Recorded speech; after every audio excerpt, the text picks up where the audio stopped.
Let's talk about two men and two decisions that intersected at Iliff Chambers in Aurora early Monday morning. Aurora police say Christopher Tarr decided to drive drunk. Not the first time he's made that decision. And that's the last we'll speak of him. Let's instead talk about Dalton McCreary and his decision, made in a split second, one of his last on Earth. Someone who was there that night told our Victoria Sanchez about Dalton's decision. A lot of people at work would call him Denim Dalton because he would wear jeans and a jean jacket a lot. His style was one of a kind, but more importantly, so was his heart. That was Dalton. Like, I know the cliche is when people pass away that they were an angel, but Dalton really was an angel. Dalton McCreary's friends and family cry a lot these days, except when they look at pictures of him. We got stuck in the tracker for like 3 hours because he thought it was like a four-wheeler. Then they realize again, the 22-year-old's gone. I feel destroyed. I feel devastated. I just, I can't express how I really feel, honestly. This is Dalton's best friend, who was with him when a speeding SUV ran a red light and headed directly towards them in the sidewalk. I just remember we could hear the screeching of tires, and we both looked to our left, and I just couldn't believe what I was seeing. I just thought this guy was stopping. He didn't stop, and Dalton made his last choice. And I just remember Dalton's hand on my back, and I remember him pushing me and telling me to run. And Jordan made it across the street with that hand still on his back. But when he turned around, thinking Dalton was by his side, he saw his friend on the ground. I think that it was really him guiding me across. Even after the car had hit him, I think that he was still there with me, pushing me across the road and making sure that I was still safe. And I think if God came down and asked him right in that moment, what do you want? He did what he wanted. He did what he thought was right. It's the epitome of who he was. And who he was, besides a 22-year-old old soul, grandparents' caretaker, cousin's protector, he chose to be a loyal friend. He would tell us to forgive. And I can't right now. I hope someday I'm as good as Dalton and I can. But not today. Victoria Sanchez for Next. Dalton's memorial is Wednesday. He loved to ride his motorcycle. His family's hoping that other riders will turn out for one last big rev of their engines as a goodbye. You can find details on the service in Victoria's story on 9news.com. Aurora police have a new lead in a case from 1984, and it seems like something out of the novel 1984. With no suspect description, really, they used DNA to determine what the suspect's face might look like. This is wild stuff. Aurora PD hired a DNA technology company to analyze the ancestry information contained within this unidentified DNA sample. It's genetic material that's linked to the murder of a husband, wife, and young daughter in 1984. The company looked at the person's genetic background to develop that face, first at age 25 and then an age-advanced version showing what that same suspect might look like today at 55. Eye color, hair color, skin color, face shape. We're fans of science here on Next. And science might just solve this cold case murder. Aurora police just waiting for the phone to ring. As Thornton opens its doors to recreational marijuana shops, it's not looking for rookie owners, just experienced pros. Thornton is only going to greenlight 4 pot shops, and it's set up a point system for prospective owners that heavily favors people who already own cannabis businesses elsewhere. That pretty much assures that no one's going to be breaking into the marijuana industry in Thornton. The system is similar to the one used in Aurora, where they allowed 23 shops and only 1 went to a newcomer to the business. It's pretty consistent with the state's attitude as well. When recreational pot sales started, only medical cannabis shop owners could apply for licenses. Critics say it manipulates the market, encourages big businesses to dominate the industry. Some updates for you tonight on the trouble at the DMV that we've been following this week. First, on the issue of duplicate license plates floating around Colorado. Next Viewers worked with our Steve Steger to bring this to the DMV's attention. And the DMV says that it has identified 219 duplicate plates that were issued. You can imagine the confusion that would cause, incorrect toll billing, misidentification by police. The DMV says it's going to reach out to all the people affected as well as notify law enforcement. If you think that you have a duplicate plate and you don't hear from the DMV, you're welcome to email us next@9news.com, or you can always get our attention with the hashtag HeyNext. We continue to hear from women still running into trouble changing their names on their driver's licenses at the DMV, even after our report last night. They want to use their maiden name as their middle name after getting married. It used to be common practice for years until the DMV made a new rule against it last month. When we reported on the issue yesterday, the DMV said that the rule change was an error. They promised to rescind it immediately.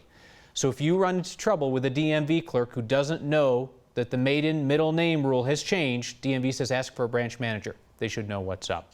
So last night we invited the head of the Department of Revenue, Barbara Broll, to come on next and sort out some of your questions about the duplicate license plates and the name confusion. Her staff said today that's not going to happen, but our invitation still stands. This morning, the strangest looking plane in the world flew out of Buckley Air Force Base. It's the one spotted by a Next viewer, the one with the secret cargo that we couldn't reveal. Except now we can. Lockheed Martin hooked us up with the deets. The Super Guppy, with its ridiculously huge cargo capacity, is on a mission for NASA, and it's transporting Lockheed's heat shield, built for the Orion spacecraft. The Super Guppy is designed to carry enormous loads that can't fit through train tunnels or on narrow roads. Hey, may I make a recommendation? This is where we point you towards something, anything that isn't ours, but is awesome. And we would encourage you to read the story of Broncos coach Gary Kubiak and the comeback of his lifetime. He had a mini stroke 3 years ago, happened in front of a national audience. It was during an NFL game while he was on the sidelines for the Houston Texans. The Comeback Coach is an article from strokesmart.org. It's a website run by the National Stroke Association. Sam Adams is the author. You know him as the local sports commentator and comedian. There's nothing funny about what happened to Coach Kubiak. The heavy work schedule, the high stress level, and then the stroke. The coach is thoughtful and revealing about the demands of his job and how he neglected his own health. It's a wake-up call for a lot of us. We have a link to the article, The Comeback Coach, on the next Facebook page.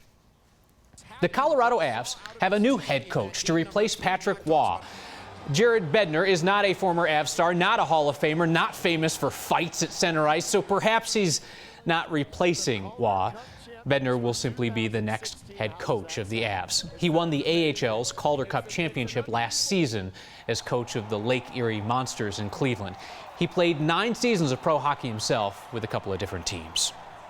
Quick check now. Is the A-line working today? The train to the plane? And we can tell you, yes. Worked all day today. Just want you to know. We always tell you when it's not working. So for the sake of accuracy and balance, we'll tell you when the A-line is functioning. So the ski train is back after a 7-year hiatus. Hiatus is a funny word. Anyway, they unveiled ticket prices today for the ski train. It's going to run from Union Station up to Winter Park weekends, January through March.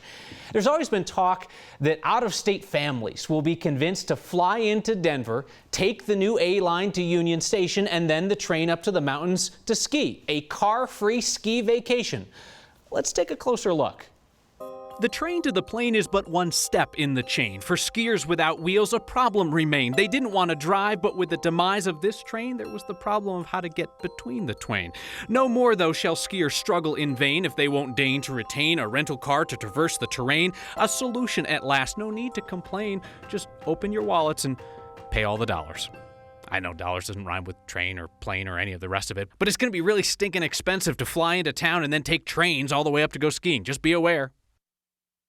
All right, let's do math together now. This is going to go well for sure. All right, first, airfare, family of 4 to get to Denver. Family of 4, dog stays home. Federal stats say the average cost of a round-trip flight into Denver is $326 per person, so that would be $1,304 for that family of 4. Then you got the A-line, that's $9 per person. We'll assume that the kids are old enough you have to pay, so that's going to be another $54. Then the ski train, family of 4, round trip, $234. You need your skis there. All right, so that still might be cheaper than renting at the resort. We found a website with the best price guarantee. They do 40 pounds, $120, additional skis, $84. Let's just call it an even $200. So, grand total, yes indeed, that is going on nearly $2,000 before lift tickets or hotel rooms. So, out-of-town rich people, enjoy the train from the plane up to the terrain. And thank goodness our locals won't have to pay that. Kick back and enjoy a movie in Denver. Just don't mind the gravestones. How weird is that? It's weird. It's weird. Weather is happening, and it's going to happen on us again this weekend. If you can't find your apps with both hands, you'll find your forecast here. And what if we took one of America's best photojournalists and sent him to Colorado's 4 national parks for the Park Service's 100th birthday today? Oh wait, we did.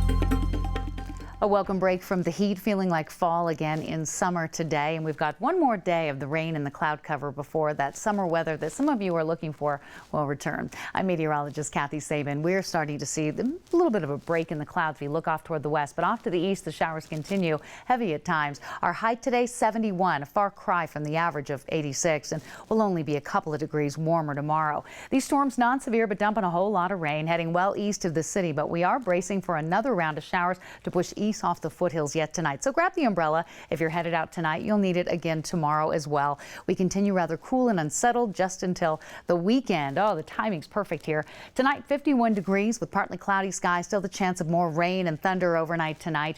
Tomorrow, a mix of clouds and sunshine. Temperatures very comfortable in the mid-70s. Shouldn't impact your travel too much on the I-25 corridor in and out of the high country. Check out the weekend forecast. Lots of sunshine. Temperatures ramping up back into the low 90s by the time we hit Tuesday and Wednesday of next week. A full week of sunshine and above average readings. So if you're longing for summer, it's coming. Be patient. Our next question comes to us from Pete on Twitter. Pete saw a sign outside Fairmont Cemetery in Denver that said movie night. He was wondering who exactly wants to hang out in a cemetery after dark. Turns out, a lot of people. Steve Steger looks back and forward to explain. Yeah, that's a weird sign. A cemetery doesn't seem like a premier movie venue or a place for concerts or... We had a car show, too, about a month ago. Yeah, that too. But Jim Cavoto says you've got to think about the history of this place. Keep in mind that there never were parks way back then. When Fairmont opened in 1890, there were no parks in Denver. So people came, and actually they did picnics and stuff like that on the cemetery grounds. That was the way of life back then. We had a train that went from Fairmont to 8th and Quebec. And then the Denver trolley came to 8th and Quebec and dropped people off. There wasn't a lot of open green space for people to hang out at the turn of the 20th century, so they hung out here. And believe it or not, this place actually served as an example for what we have today. And the guy that designed Fairmont's a guy named Reinhard Schutze. He's also buried here, but he also designed City Park, Cheeseman Park, Wash Park, Capitol Grounds, all the major parks in the city. It catches some off guard. Every once in a while we get phone calls that says, what are you doing over there, So we explain to them that it's not near a body, it's not near the graves. And in some cases, it actually helps. And this car pulls us over, and I thought, oh man, this guy's going to yell at us, because he starts by saying, my son is buried here. And the car show was going on, and I thought, okay. And he said, but the events you do here and the things you do to encourage people to come here, make it friendly and easy for us to come and visit our son. And I thought, that's what it's all about. Son was buried there for 15 years. Pretty powerful thing for him to say. So Paul on Twitter suggested maybe Night of the Living Dead would be a good movie for them to show there. They don't do that kind of stuff. They do classic movies, old movies. They also do new movies. In fact, this weekend it's Zootopia for the kids. So they try to do family-friendly stuff. Okay. Get everybody there. And it is a stunning cemetery. I mean, for anybody who appreciates that kind of architecture and landscape design, just go walk around Fairmont. It's just a stunner. Yeah. They want to make it a place where people can go when they're alive as well. Steve Steger, thank you. A back-to-school tradition 5 generations strong in Durango. And our tour of Colorado's spectacular national parks for today's centennial will make you go, whoa.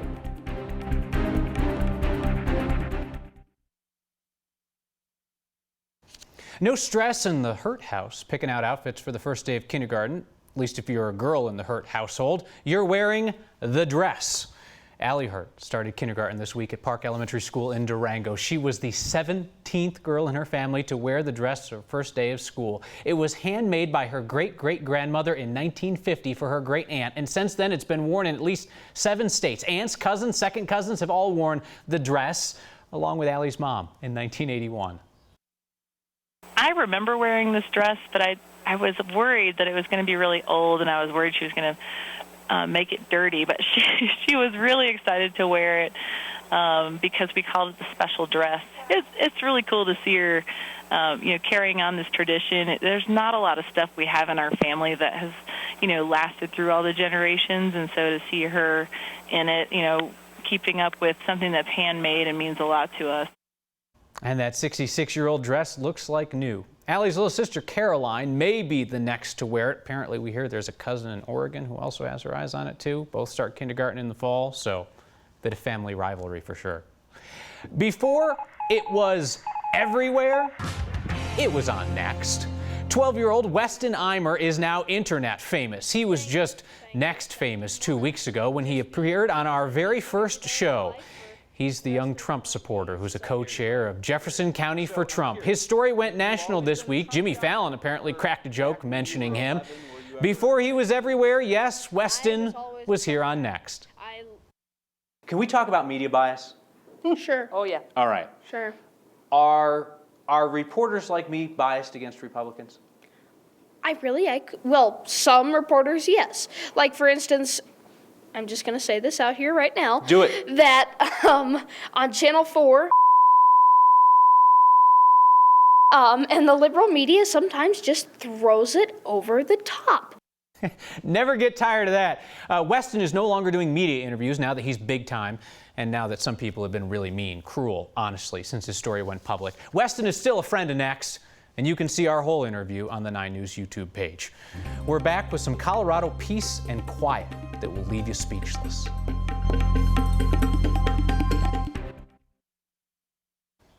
The National Park Service is celebrating its 100th anniversary today. Colorado's 4 national parks feature beauty and scenery that just begs to be photographed. One of the best photojournalists in the country works down the hall from us. Our Chris Hansen set out with his camera to visit each park in different seasons of the year. We're just going to be quiet now and let you enjoy Colorado's national parks and Chris's photos.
Get out and explore this beautiful state, especially now in the National Park's centennial year. That was part of a National Park special that Chris Hansen and I put together previously. We'll throw up a link on the Next Facebook page if you want to check that out. Skip the crowds at Rocky. Go to Black Canyon of the Gunnison. It is spectacular. We'll see you next time.